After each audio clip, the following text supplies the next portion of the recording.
This next icon is for phone. This is where you can pair new phones, make or receive a phone call. You can also view your call logs, your contacts, and also other phone settings.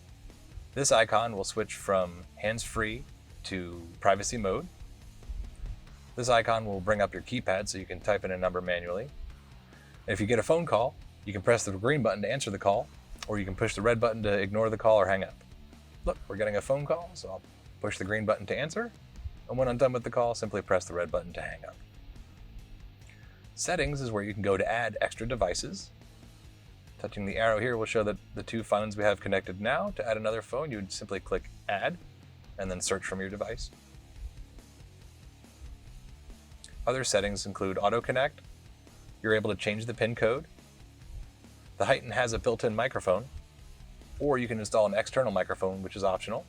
This is where you would switch between the two. If people on the other end of the call are saying that your volume is too low, you can adjust the microphone gain by touching and adjusting the slider here.